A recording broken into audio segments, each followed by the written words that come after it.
continuación me cabe el inmenso placer de presentarles a nuestro primer ponente invitado de la jornada de hoy, que es el profesor Máximo García Fernández. El profesor García Fernández es actualmente catedrático de Historia Moderna de la Universidad de Valladolid y es asimismo miembro del Instituto de Historia Simancas.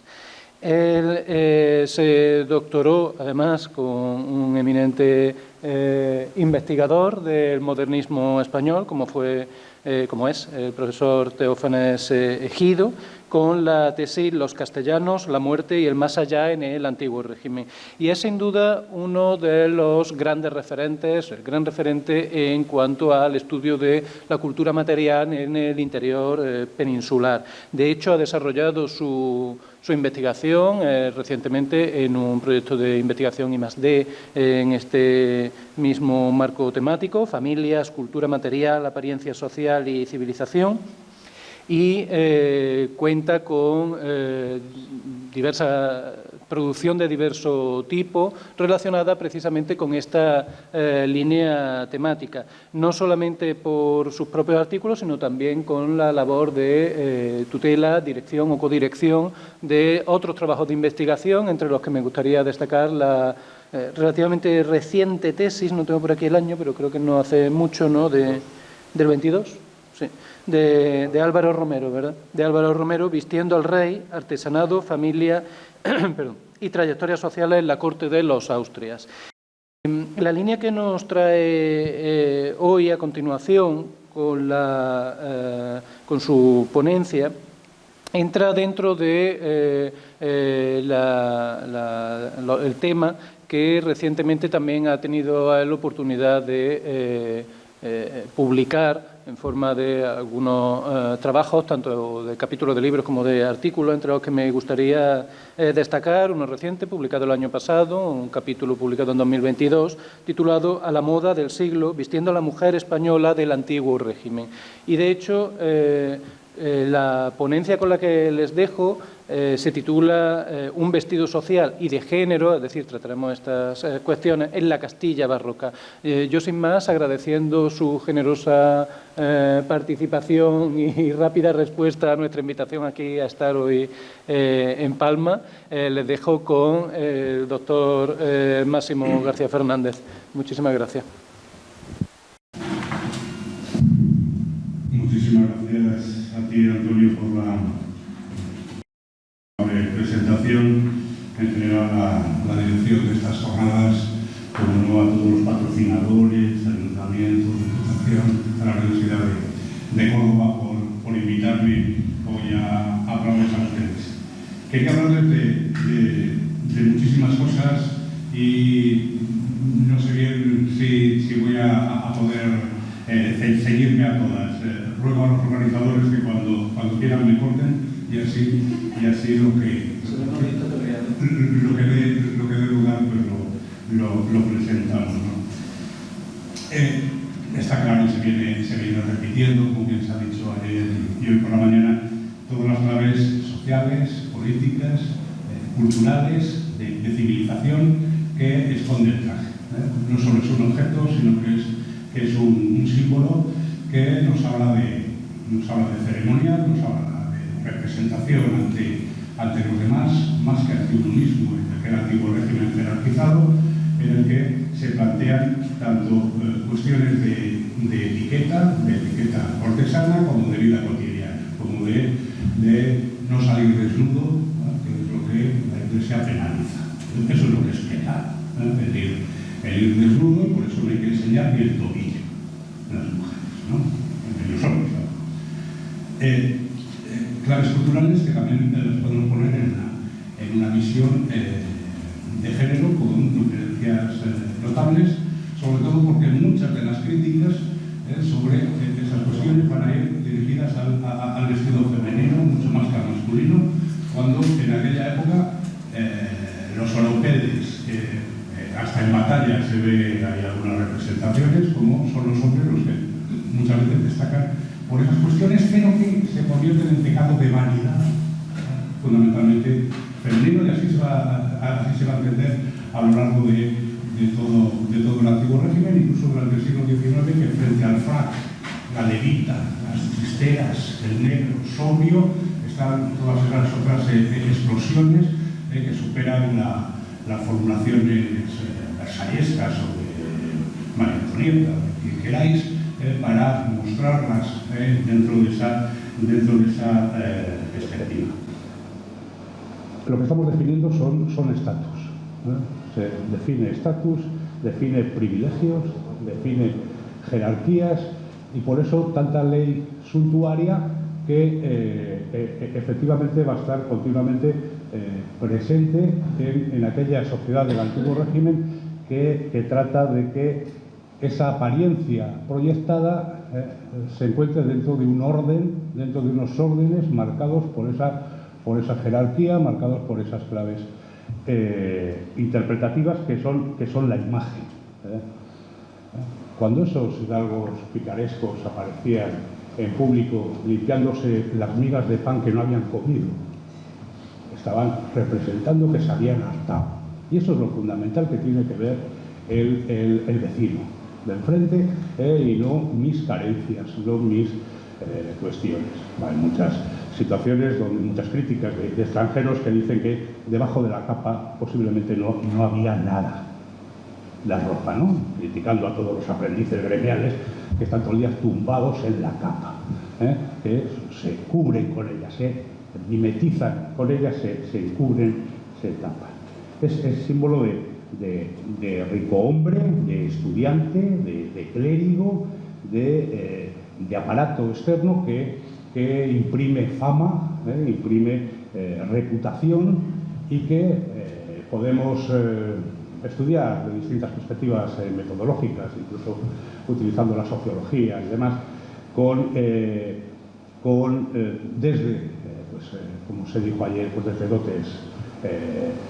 dotes femeninas, desde inventarios de bienes post-mortem, desde las imágenes, desde la literatura, desde toda aquella documentación moralizante y toda la documentación que se quiera, porque todo nos está proyectando esa cuestión. Depende cómo queramos leerla y las interpretaciones que queramos manejar para apreciar si seguimos en un mismo orden social o se ha alterado ese orden, esa proyección y por lo tanto esa mentalidad que está detrás.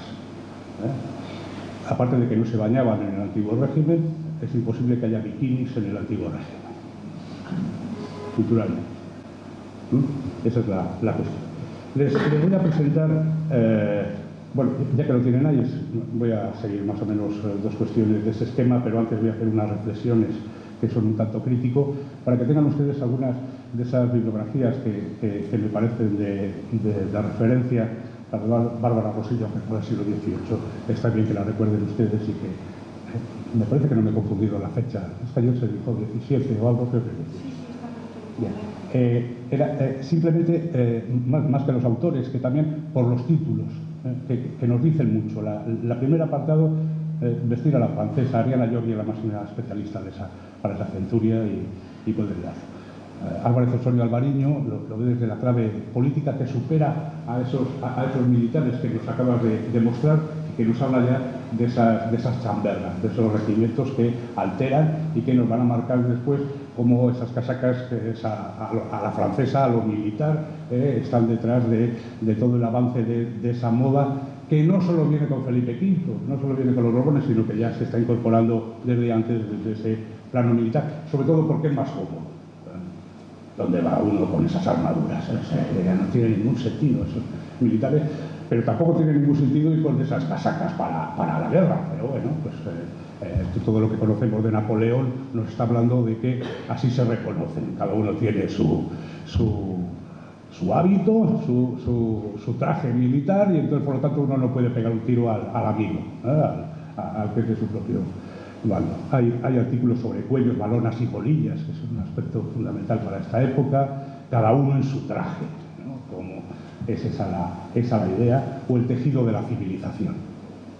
Es algo fundamental que, como nos dirán luego, los tejidos no solo es economía, sino que buena parte de todas las leyes suntuarias lo que están diciendo es que los que no tengan posibles, los que no están dentro de dentro de esa órbita no porten sedas, no lleven sedas. Y venga con las sedas y con todo, que muy poca gente llevaba esas sedas. Son para esos grupos en ascenso, que no se confundan, ¿no? Que dicen los privilegiados que no todos podemos ser privilegiados a través de esa imagen. Le digo estas reflexiones para ir vistiendo la realidad del antiguo régimen.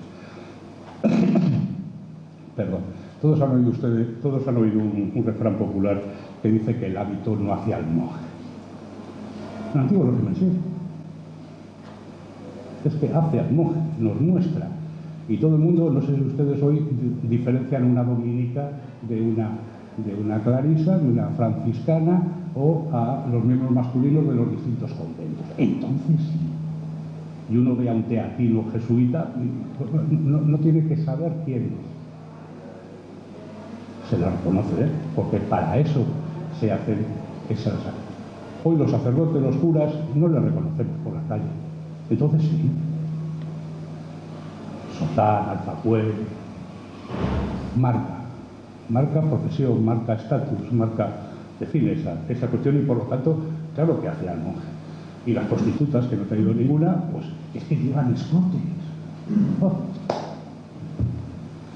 Y con mucho colorido. Bueno, le agregamos los aceites en las mejillas, aunque todas lleven esos aceites. Fray Gerundio de Capazas, pero no solo él, al hablar de las modas, y es otra frase que conocen, dice que aunque la mona se vista de seda, son críticas que están, bueno, críticas, son realidades que todo quiera parecer mejor. Sería diciendo, ansina vivieron muy honradamente nuestra familia, y no tú que los días de fiesta pareces una condesa, y tus hijas marquesicas, siendo así que no sois más que unas pobres y honradas labradoras, dice el marido, sin considerar que causáis risa a las personas de meollo, porque al fin, por más que la mona se vista de seda, mona se queda. Y sin embargo es la aspiración. Entre los grupos populares también, criticados porque eso es lujo, eso es salirse de su ser. Nos llevaríamos, he hecho varias reflexiones al respecto sobre en el Guzmán de Alfarache, el bueno de Guzmán dice que por solo el vestido supiese yo quién era. Por el vestido, reconocer. ¿Qué es lo que quieren los pícaros? No trabajar con las manos. ¿Por qué? Porque ese es el ideal aristocrático y esos nobles que van con esas armaduras no pueden trabajar.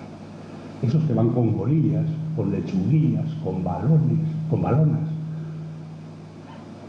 blancas, blanquísimos, es que manarán su vida, no han trillado nunca, no les ha dado el sol, porque tienen lavanderas, tienen planchadoras, eso cuesta mucho dinero y mucho mantenimiento. No solo el negro ese magnífico de ala de cuervo segoviano, pero claro,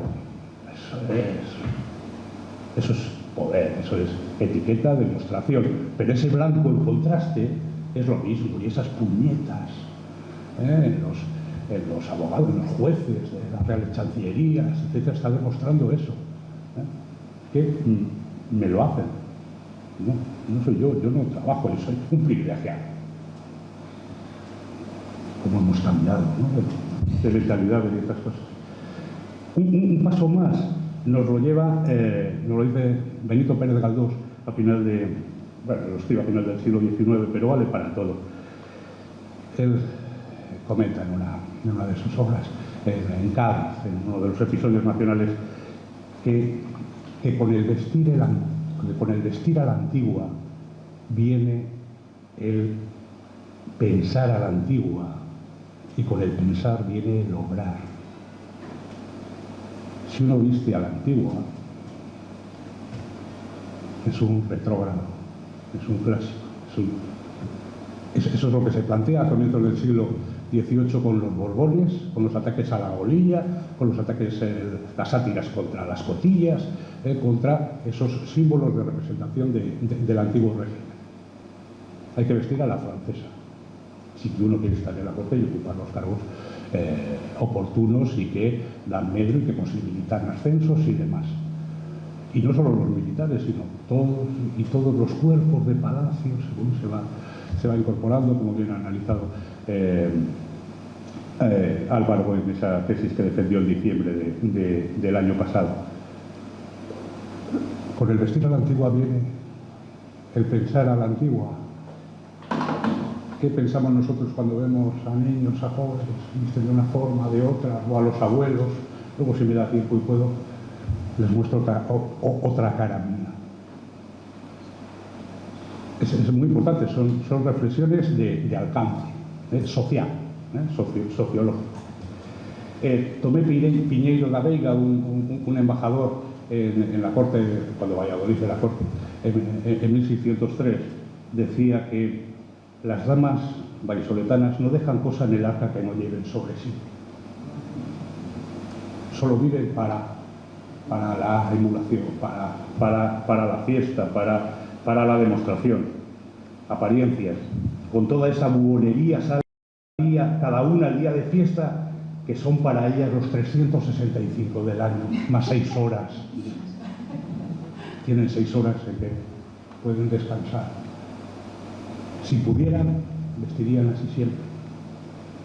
Hace falta mantenerlo. Por eso todas las reales pragmáticas y leyes suntuarias van contra eso, porque es un gasto, porque muchos de esos productos son de importación, hay que pagarles, mercantilismo, etc. Y entonces, por lo tanto, es una forma de economía familiar. Vamos a hacer un traje nacional, dice, en 1788, para las mujeres, para que solo haya 3 vestidos con 3 variaciones, solo para la corte. Que no gasten, que no estén todo el día comprando un vestido nuevo. Son esas críticas que los varones también las tienen, pero que se ponen en femenino. No dejan en arca nada que no lleven sobre sí. Son todas esas críticas a las monas imitadoras, a esas mujeres y casi por último, la arruga. Dice que ya no se viven los tiempos en que pasaba la ropa de una generación a otra. A final del siglo XVIII, comienzos del siglo XIX. ¿Por qué? Porque hay mucha transmisión hereditaria, mucha compra de segunda mano, parece que lo acabamos de inventar ayer. Todos son mercados de viejo, zapateros remendones, todas esas profesiones. Vittorio y Luquino no comulgarían con eso, lógicamente, ¿no? Pero son esas realidades en que las prendas se heredan, se rehacen, se pone una cinta aquí en el siglo XVIII. La cintería es fundamental porque con una cinta aquí tienes un vestido nuevo. Esa es la realidad, y por eso entonces se decía que el buen paño en el arca se vende. No hay que hacer publicidad. Se sabe cuáles son los buenos paños, y son cuarentenos, 46, 66. Eso es calidad, eso es durabilidad. No dura para toda la vida, dura para 3 vidas humanas. Ahí están las peripecias vitales de Guzmán de Alfarache, donde muestra ese orgullo y que quiere salir. Juntéme con otros torzuelos, conscientes del peso de la apariencia. Entonces me venció la vanidad, dice. Comencé mi negocio por galas y más galas. Él no va a comprar una casa, ¿no? Por galas y más galas. Hice 2 vestidos de calza entera, muy gallardos, otros aquellano para remudar. Las mudas. ¿Quién tiene mudas de ropa? En el antiguo régimen, muy pocos. Quiero decir, entre la mayoría popular, ¿no? Mudarse de ropa, pero qué bonito. Un término, pareciéndome que con ello, si comprase además un caballo y así bebiera y con un par de criados, nadie me reconocería. Sería otro. Siendo el mismo, sería otro. Púselo por obra, comencé a pavonear y gastarla.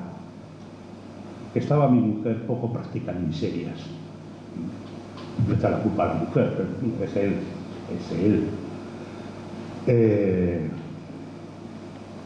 Bien, ¿cómo se transfigura el individuo? ¿Cómo se disfraza? Tirso Molina, en Don Gil de las Calzas Verdes, está mostrando esas mujeres vestidas de hombre, porque así pueden hacer lo que quieran como un hombre, dentro de sus limitaciones sociales. ¿Por qué los reyes prohíben siempre las máscaras, los carnavales, las mascaradas? Bueno, porque puede haber violencia, armas, muñecas y tal, no, pero porque se confunden. ¿Cómo se va a disfrazar un hombre de monja? Eso es romper todo el ideario, y alteraciones, que hay muchas de esas transformaciones, y por eso lo que tienen, pero a lo largo de cualquier época, muchos reyes que están prohibiendo continuamente, aunque dentro cortesanamente se puede hacer, ¿no? A veneciana, no sé cuál. Pero es esa representación a través de la imagen, que tiene mucho que ver con el vestido, insisto, porque no se puede ir desnudo. No se puede. Eso es lo que va generando lo que, pues, fundamentalmente a partir del siglo XVIII, pero ya en esta época barroca, empieza a considerarse moda. ¿Qué es esta la moda? Pues ustedes, por suerte, cada uno va vestido como quiere. Va vestido diferente. No hay ningún código que nos diga que tengo que venir con corbata, que tengo que venir con... Entonces sí, pero bueno, hasta los años 60 del siglo XX, ¿no? Nuestras obras tendríamos que haber venido con una corbatita, porque hay reglas, hay orden, hay etiquetas. ¿Qué entienden ustedes cuando en una boda les invitan a ustedes vestido largo, un vestido de noche, vestido de fiesta? Son todas esas claves que uno tiene que conocer, si no, va mal vestido. No va como el resto, como exige la etiqueta, y entonces ayer se hablaba que la moda cambia mucho. Bueno, están las cuestiones del arraigo, de la inmutabilidad. Claro que las modas cambian, ¿no? Pero cada vez se aceleran todos los procesos, y eso es un cambio en las sociedades de aquella época. Perdón. Solo otra cuestión antes de empezar con estas, y así ya puedo terminar cuando quieran.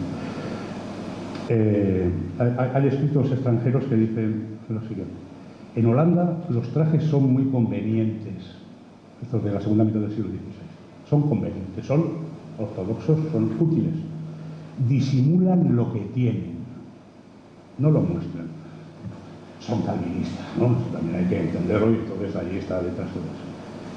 Apuntan más a la economía que al brillo, tiene otra percepción, otra forma de mostrarse. En cambio, se lo pongo en otra del siglo XVIII, decía, en Andalucía, sí, en general, donde la miseria es más real que en Cataluña, parecen gozar exteriormente de mayor acomodo. Tócate. Porque en función de las distintas sociedades se muestra de forma distinta, y son esas cuestiones de apariencia o de distintas reflexiones que les animo a pensar sobre ello, para esa fuerza cultural que tiene mucho de influjo extranjero, de hegemonía nacional, de imperio, de batalla indumentaria. Son luchas indumentarias, como si me da tiempo hablaré. Bueno, a través la imagen lo es todo. Es un mecanismo cultural, es un código, una norma que se postula en tratados estilísticos, y que nos está hablando también de cuestiones religiosas, de claves morales, que tiene mucho que ver, como les decía antes, con esas críticas a las modas, que se va a transformar en críticas a los lujos, críticas a las vanidades, fundamentalmente femeninas.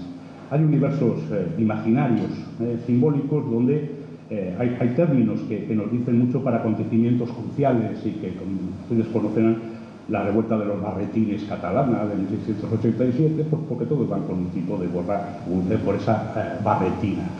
¿Quiénes son los bolillas, respectivamente, del siglo XVIII, que son los que llevan esas balonas y esos collares de perro, como criticamos, que les estaban ahogando? Decían los franceses que no lo llevaban, claro.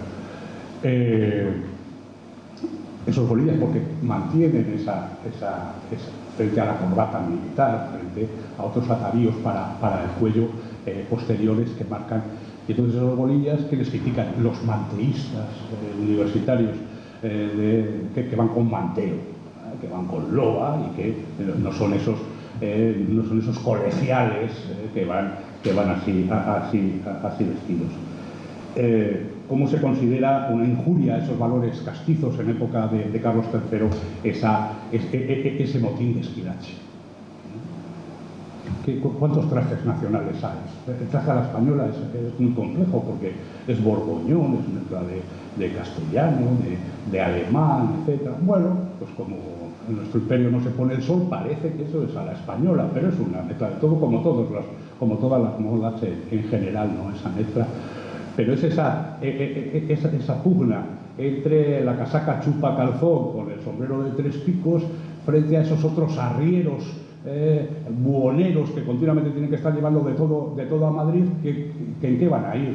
Pues con su capa que todo lo tapa, con su sombrero chambergo para no mojarse, para que no les dé el sol ni la intemperie, y que esos se queden fuera de los reales sitios, ¿no? Que se queden fuera de los espacios cortesanos madrileños, no solo porque pueden llevar una pistola o un pistolón o una navaja, sino porque estéticamente rompe.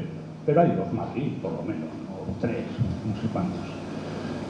Pero choca y genera alteraciones, aprovechándose políticamente de ellos, ¿no?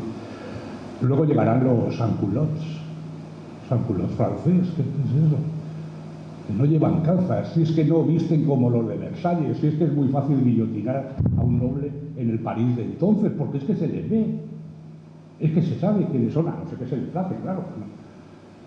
Porque hay una clara diferenciación estatal, social, y se pasa por esas guillotinas a esos aristócratas en la Revolución. Pero ya antes hay personajes modélicos en la literatura del siglo XVII, está el lindo, la dama, toda esa literatura, que luego dará lugar pues al petimetre, a esa exageración de hombres, etcétera, a esos currutacos, a esos maqueronis, a esos dandis, luego ingleses. Son todos los excesos por la apariencia, por la moda, por cómo hablan, porque hablan a la francesa y no sabían ni lo que decían. Esas imágenes que nos hablan de pobreza, esas capas, esos sombreros. Esto es en Burgos, es una recreación de Golfíes del siglo XIX, pero se llama el mercado de la pulga. Es un nombre magnífico, ¿no?, para esa segunda mano.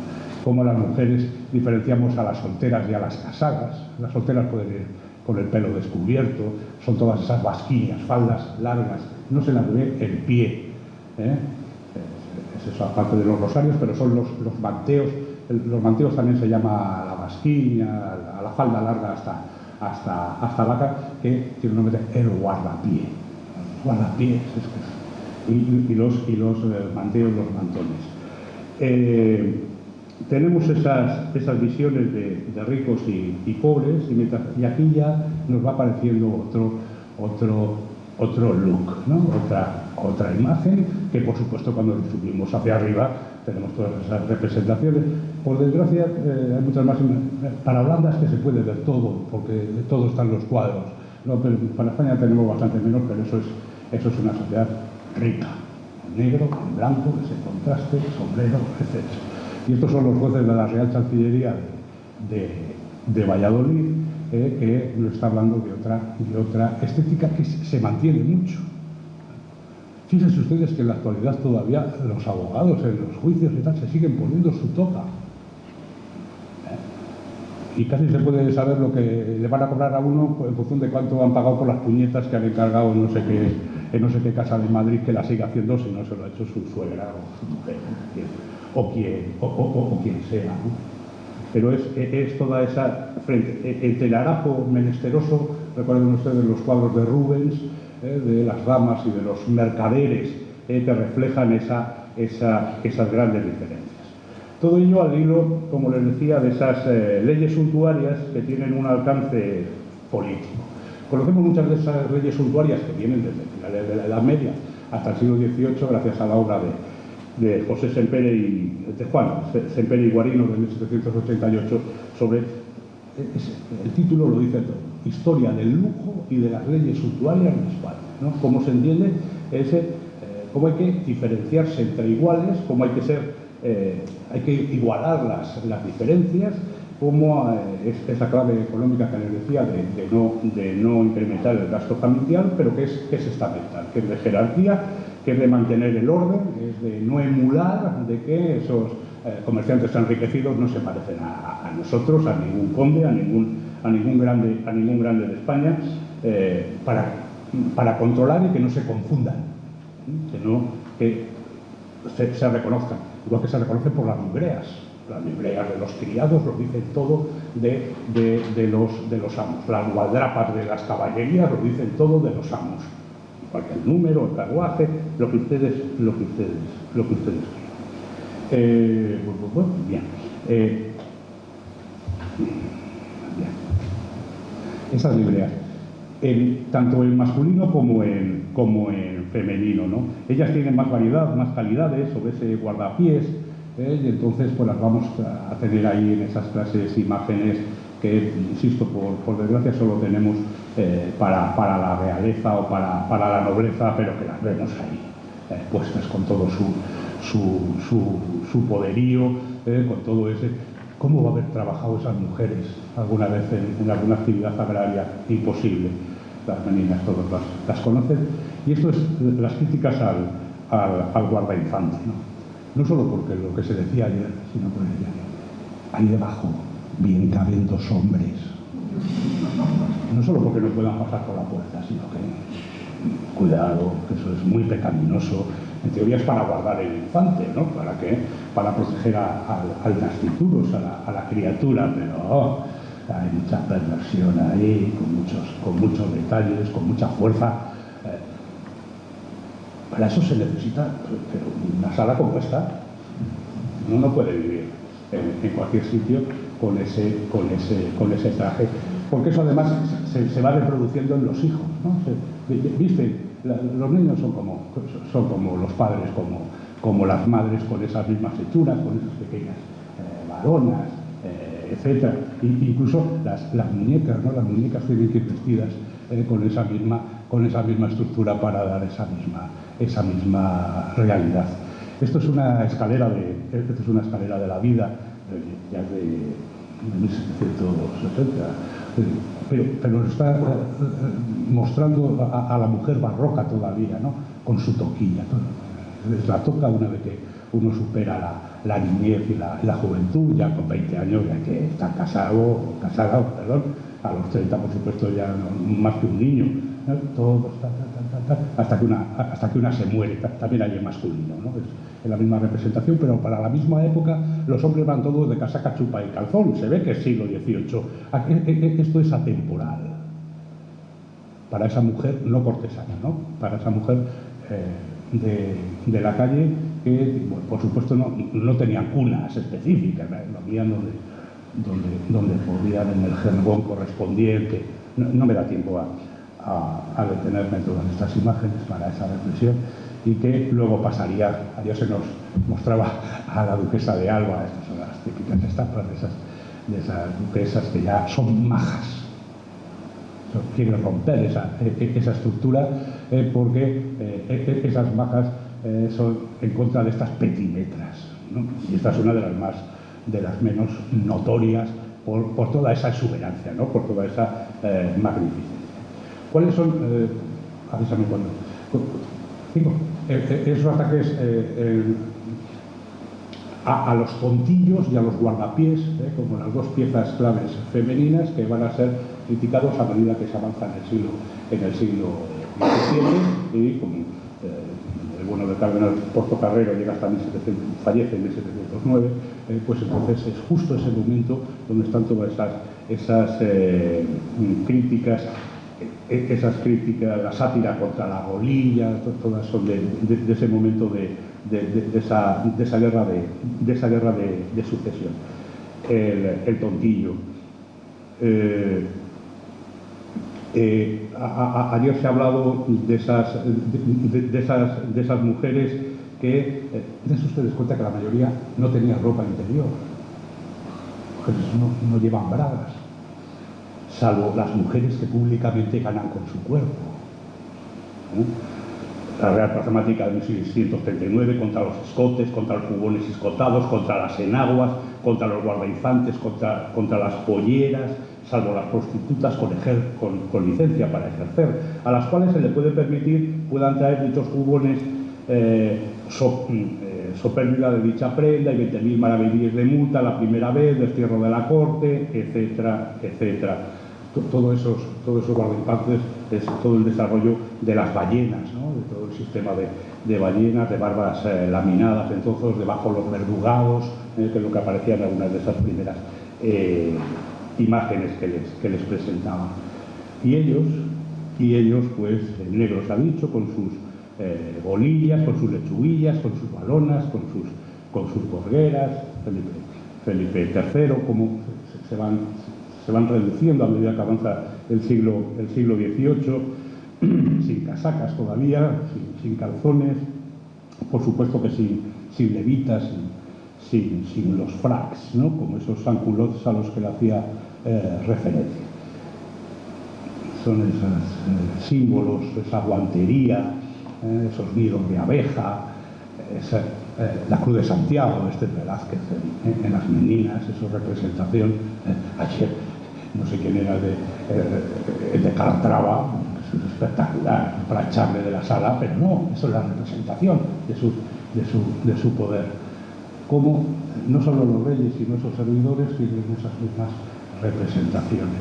Y cómo es esa hegemonía vestimentaria, no solo en el reino de Sicilia, sino en el milanesado. En Milán, la moda de quien quiere estar en la cumbre en Milán tiene que vestir a la española, ¿no? Tiene que tener esa misma, ese mascherone. Sí, y me interesa resaltar estas dos imágenes. Es el mismo, ustedes créanme, es el mismo Felipe V, a la española, a la francesa por Rigaud. Muestra dos realidades, muestra la pugna. Le están diciendo, no les obligues a cambiar de vestido, que van a ir en contra tuya. Milán, todos los franceses, etcétera, de la corte española, guárdate de obligarles a utilizar estas casacas, estas pelucas, porque lo considerarán muy mal. Y hay marqueses que por no vestir a la francesa, no, con el de Benacer y algunos otros, no van a poder seguir manteniendo su grandeza o parte de sus privilegios por negarse a eso. Y yendo, a la cuestión política, militar, a todo ese, cómo se ve que España pierde toda su hegemonía a final del siglo XVII. Aquí, bueno, si me da tiempo, vengo a eso. Pero esto esta es la firma de la paz de los Pirineos. La firma de la paz de los Pirineos, 1659. ¿Quiénes son los franceses? ¿Quiénes son los españoles? Es el triunfo de Francia. Aquí se les pone con mucho lacito, que no es tanto, con muchas enaguas, con muchas calzas, pero son dos estéticas totalmente distintas. Y a partir de ahí, va a venir la hegemonía francesa, luego la inglesa, pero es esa ruptura de los modelos, que la capa ya no existe, ya no, por los ferreruelos ya, esto es la España hundida. ¿Qué la hace? Despojarle de su ropa, despojarse de sus calzas, de su jubón, queda ahí la gorguera, le quitan el sombrero, ese penacho más o menos de Felipe II. Estamos derrotados. Por unos holandeses, por unos franceses, por unos portugueses, que más o menos, bueno, no es que vistan muy diferentes, pero sí es eso. El francés nos apalea. Y se ve claramente quién es el francés y quién es el español. Perdón por alargarme, muchísimas gracias por su atención. Gracias.